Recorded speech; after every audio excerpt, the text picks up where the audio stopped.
शं वरुणः शन्नो भवत्पर्यमा शन्न इन्द्रो बृहस्पतिः शन्नो विष्णुरुक्रमः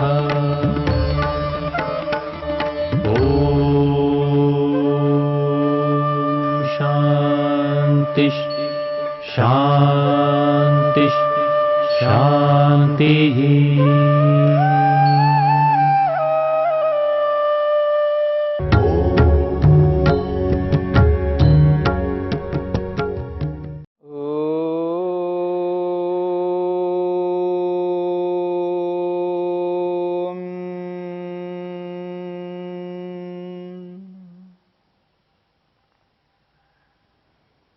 शुद्धि को लेकर के हम विचार कर रहे हैं। शुद्धि दो प्रकार की है, बाह्य शुद्धि और आंतरिक शुद्धि। इन दोनों शुद्धियों में हमने बाह्य शुद्धि को लेकर के विचार किया और बाह्य शुद्धि में भी नाना प्रकार के पदार्थों की शुद्धि है और उन समस्त पदार्थों में जो अर्थ है, धन है, उसकी शुद्धि सर्वोत्कृष्ट माना है। महर्षि मनु महाराज ने इस बात को लेकर के स्पष्ट किया है, सर्वेषामेव शौचानाम अर्थ शौचम परम स्मृतम यो अर्थे शुचिर्हि स शुचिः न मृदवारी शुचिः शुचिः।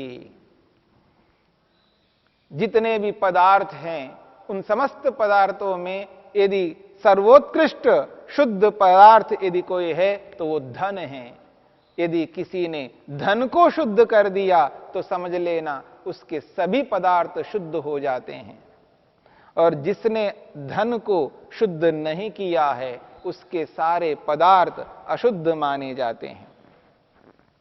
यदि कोई व्यक्ति गलत तौर तरीकों से, गलत उपायों से, गलत साधनों से, अधर्म से धनार्जन करता है, अब उस धनार्जन से वो कितना ही आहार को शुद्ध करे, आहार तो आहार के रूप में शुद्ध हो जाएगा लेकिन उसका जीवन अशुद्ध हो जाएगा। कितने अच्छे धुले वस्त्र वो पहन ले, क्योंकि जिन वस्त्रों को उस अशुद्ध धन से उसने प्राप्त किया है उसको वो आंतरिक सुख, वो आंतरिक तृप्ति, वो आंतरिक संतोष, वो आंतरिक निर्भयता, उस आंतरिक स्वतंत्रता को वो कभी प्राप्त नहीं कर सकता, क्योंकि धन अशुद्ध है, अन्याय से प्राप्त किया है। जिस धन को हिंसा से प्राप्त करता है वो धन शुद्ध नहीं माना जाएगा, और उस धन से वो जो कुछ भी करता है वो गलत करता है, वो धर्मयुक्त कार्यों को नहीं कर पाएगा। इसलिए इस बात को समझना है, हिंसा से, झूठ से, चोरी से, व्यभिचार से, परिग्रह से जो व्यक्ति धनोपार्जन करता है उसके समस्त कार्य अशुद्ध माने जाते हैं। जिसका धन अशुद्ध है तो समझ लेना उसका जो ज्ञान है, उसकी जो बुद्धि है वो अशुद्ध मानी जाएगी, क्योंकि अशुद्ध धन वाला व्यक्ति अशुद्ध ज्ञान को ही रखता है, अपवित्र ज्ञान को ही रखता है, मलिन ज्ञान ही रहता है, उसका अज्ञान रहता है, मूर्खता रहती है, ना समझपन उसके जीवन में होता है, क्योंकि उसका धन अशुद्ध है। जिसका धन अशुद्ध है उसके कर्म भी अशुद्ध होते जाएंगे, वो शुद्ध कर्म नहीं कर सकता, क्योंकि धन ही अशुद्ध है तो वो अशुद्ध कर्मों को ही करता है। जिसका धन अशुद्ध है उसकी उपासना, उसकी भक्ति कभी भी शुद्ध नहीं हो पाएगी। वो कितना ही मेहनत पुरुषार्थ करे उसकी भक्ति अशुद्ध ही मानी जाएगी। इसलिए धन को प्राथमिकता से शुद्ध करना मनुष्य का परम कर्तव्य है।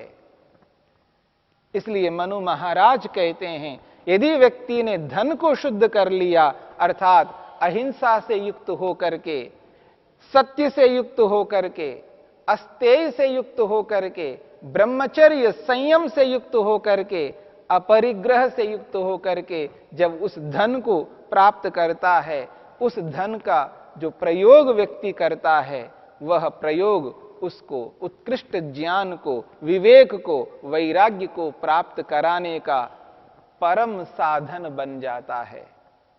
जिसका धन शुद्ध है तो उसके कर्म भी शुद्ध होते जाएंगे। वो गलत कर्म कभी नहीं कर सकता, वो पुण्य कर्म ही करेगा। जिसका धन शुद्ध है उसकी उपासना भी शुद्ध होती जाएगी, और जिसकी उपासना शुद्ध होती है, जिसके कर्म शुद्ध होते हैं, जिसका ज्ञान शुद्ध होता है, समझ लेना वह व्यक्ति अपने लक्ष्य की ओर आगे बढ़ने लगता है।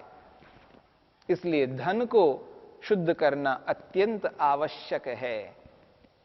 जिसका धन ही अशुद्ध है तो समझ लेना वह व्यक्ति अपने वैयक्तिक जीवन के लिए समय नहीं लगा सकता, वो व्यायाम नहीं कर सकता, क्योंकि अशुद्ध धन को प्राप्त करने की उसके अंदर जो चेष्टा होती है, जो लोभ होता है, जो मोह होता है, उस मोह से, उस लोभ से व्यक्ति उस प्रयत्न से इतना मजबूर हो जाता है कि वो अपने जीवन के लिए, व्यायाम के लिए भी समय नहीं निकाल पाता है, अपने शरीर को स्वस्थ नहीं रख पाएगा।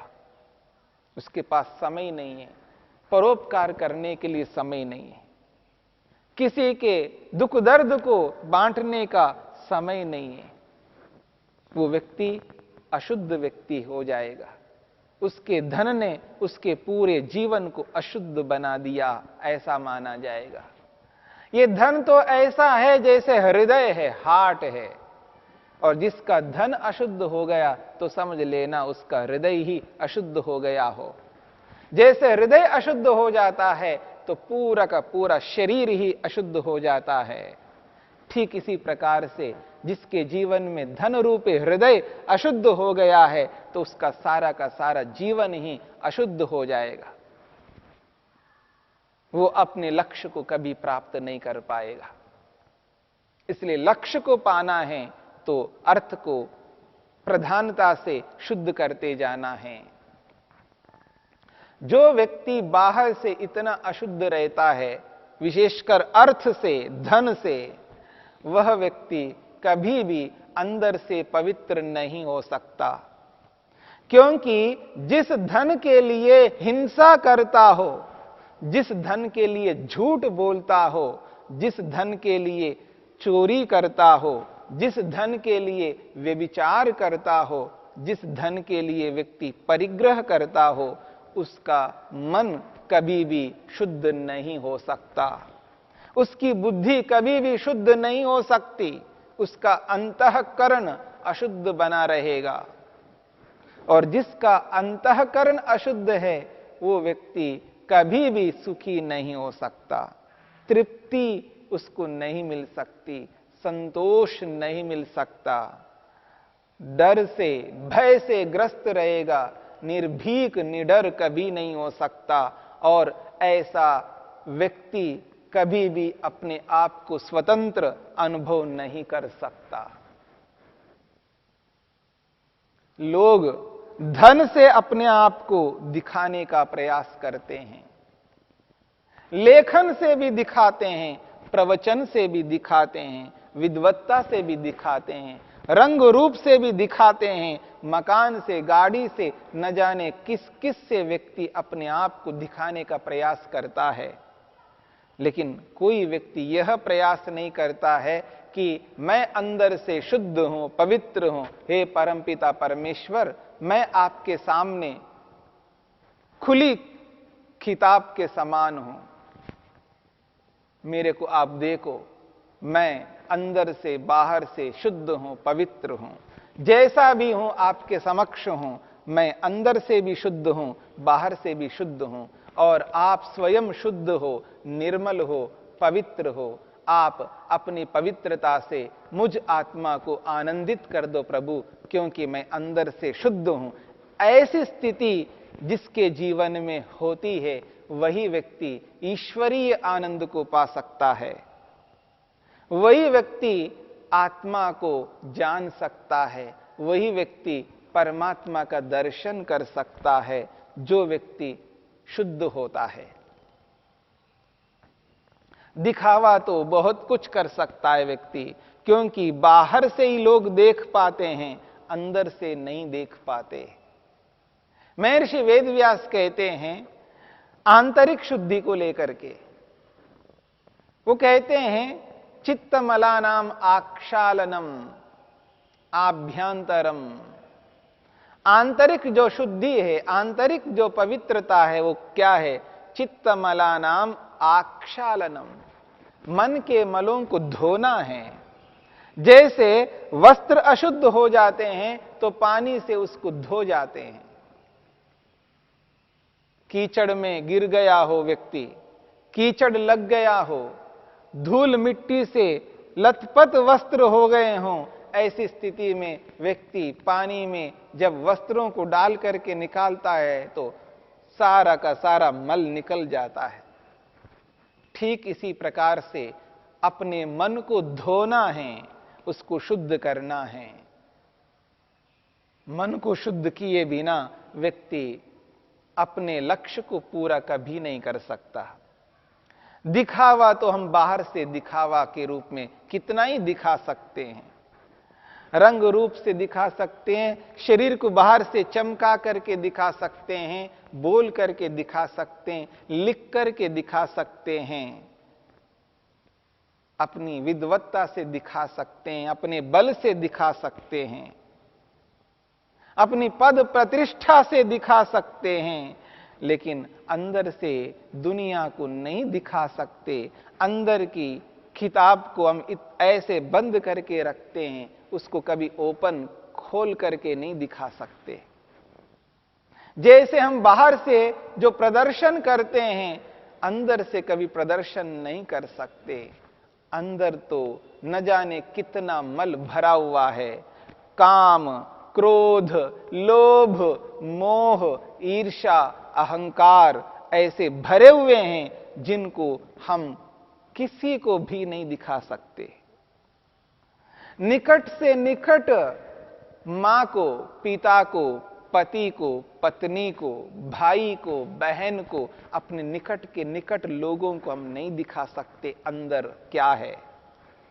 मन के अंदर कितनी अशुद्धि भरी हुई है, मन कितना अशुद्ध है, मन को खोल करके नहीं दिखा सकते। देखो मेरा मन ऐसा है। हम दिखाते भी तो किसे दिखाते हैं? शरीर को बाहर से दिखाते हैं, अंदर से नहीं दिखाते हैं। बाहर के पदार्थों को दिखाते हैं जिनसे मनुष्य कभी अपने प्रयोजन को पूरा नहीं कर सकता। यदि दिखाना हो तो अंदर के मन को दिखा दो, अंदर की बुद्धि को दिखा दो, अंतःकरण को दिखा दो कि अंतःकरण में कितना मल भरा हुआ है। यदि ऐसा किया जाए, अभी तक तो किसी ने किया नहीं है। हमारे वैज्ञानिकों ने बहुत उपकार किया है हम पर, उनका उपकार को भुला नहीं सकते। बहुत किया है, आज कर रहे हैं और भविष्य में भी करते जाएंगे। उनके उपकारों के कारण से आज हम इस स्थान पर हैं। पर आज तक कोई ऐसे वैज्ञानिक ने ऐसा कोई यंत्र, ऐसा कोई मशीन नहीं बनाया है जिसमें मैं अपने मन को फिट करके अपने मन को स्क्रीन के ऊपर, पर्दा के ऊपर दिखा सकूं। देखो मेरा मन कैसा है। जो व्यक्ति अपने आप को दिखाने का जो प्रयास कर रहा है, दिखा रहा है, दिखाया है, केवल बाहर से दिखा रहा है। लेकिन यदि ऐसा कोई यंत्र है जिसमें मन को फिट करके दिखा सके, देखो मेरा मन कैसा है, वो पर्दे के ऊपर, स्क्रीन के ऊपर आ जाए और लाइव टेलीकास्ट किया जाए, पूरी दुनिया देखे उस मन को, पता लगेगा कि मन कैसा है। आदमी अपने आप को पता नहीं कितना बड़ा ऊंचा समझता है, व्यक्ति अपने आप को किस रूप में प्रस्तुत करता है, लेकिन वही व्यक्ति जानता है, भगवान जानता है, ईश्वर जानता है उसका मन कैसा है, बाकी दुनिया नहीं जान सकती है। अंदर से व्यक्ति कितना क्रूर होता है, कितना हिंसक होता है, कितना व्यक्ति घिनौना होता है, ये आंकलन नहीं कर सकता व्यक्ति। फिर भी वो ऊपर से महान देवता बनकर के रहता है कि उससे बढ़कर दुनिया में और कोई उत्तम व्यक्ति नहीं है, ऐसा अपने आप को कोई दिखाता है। उस दिखावे में उसको क्या ऐसा मिल पाता है? बाहर का सुख सारे मनुष्यों के सुख को मिला करके देखा जाए तो एक बूंद के बराबर नहीं है। ईश्वरीय जो सुख है, ईश्वरीय जो आनंद है, वो समुद्र के समान है। अपार सुख देने वाले उस प्रभु को न दिखा करके हम सारी दुनिया को दिखाने की चेष्टा करते हैं।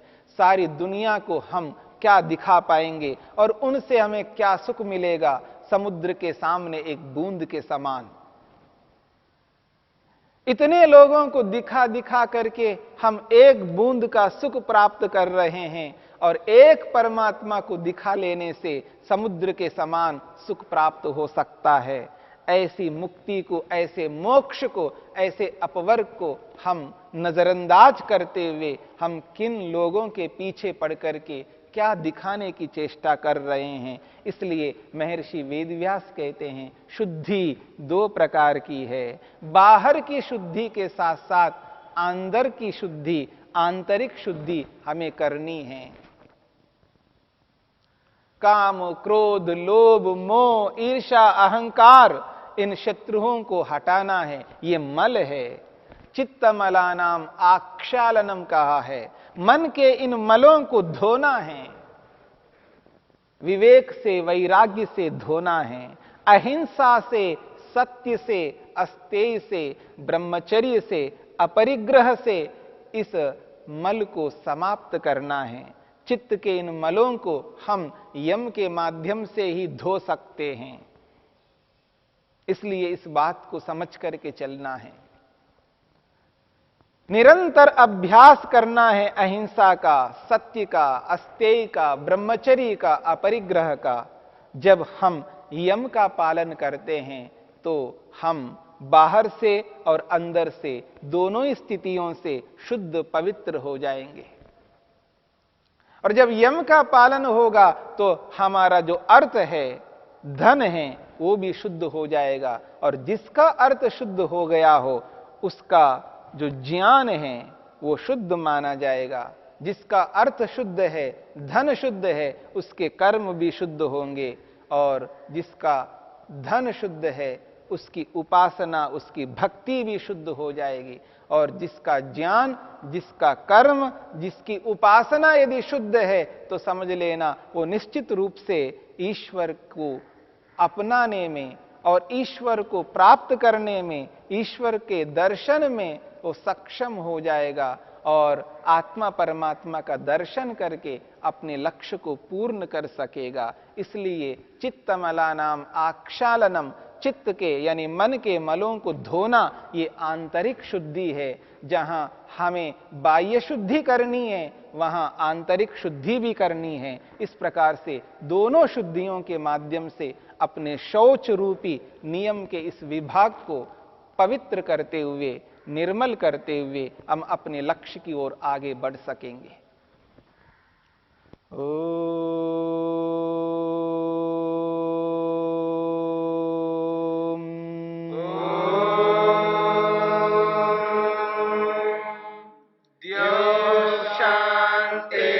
शांतिरंतरिक्षं शांतिर्पृथिवी शांतिरापः शांतिरोषधयः शांतिः वनस्पतयः शांतिर्विश्वे देवाः शांतिर्ब्रह्म शांति सर्वं शांति शांतिरेव शांति शामा शांतिरेधि।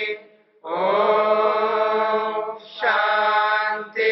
शांति शांति।